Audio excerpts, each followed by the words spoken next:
This gives them the ability to give direct-to-device service. So is this a coup for SpaceX that they've been able to pull this off? Well, they'd already been in the mix when it came to that AT&T spectrum sale as well. Remember, $23 billion worth just in August. This is why we've seen EchoStar shares at a record high before even trading today. They're up 100% in the last few days, let's call it in the last month, because they're doing this sale after sale of their spectrum. But this really gives SpaceX more broadly and Starlink an ability to give you direct to your mobile device connectivity with its satellites, but also from mobile to mobile. This is important for the growth story that we're seeing between Starlink and SpaceX.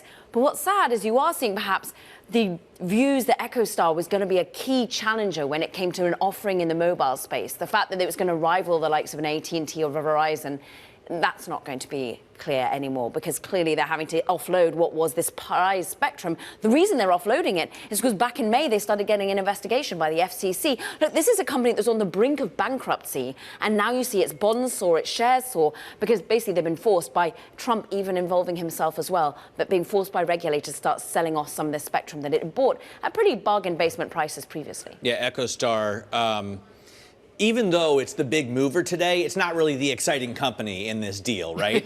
It's all about SpaceX. They're able to use pre-IPO shares to make multi-billion-dollar purchases, and now they're able to get away from T-Mobile. They previously had a partnership with T-Mobile to offer direct-to-device communications, but TMUS, those shares are down because this means Starlink and SpaceX can operate independently. Yeah, own it themselves, vertically integrated. They're buying this with $8.5 billion worth of cash, but they've also using their own shares. So interesting that EchoStar gets potentially a piece of the pie when they eventually do IPO. Remember, a lot of companies are pushing back that trajectory at the moment. They're also paying down some debt payments as well for EchoStar. So it's a really interesting deal more broadly. But you're right, this is about the play that Elon Musk, Starlink, and more broadly SpaceX, which is run by Gwynne Shotwell, is continuing to have, and actually becoming much more of a D2C kind of play. We know it for the space incredible catches that they do of their super of jets and the likes of rockets going to space, but now people are ever more going to know about it for connectivity, particularly when they're in the wild. Yeah, chopstick landings are interesting, but if I can use a mobile device with your satellite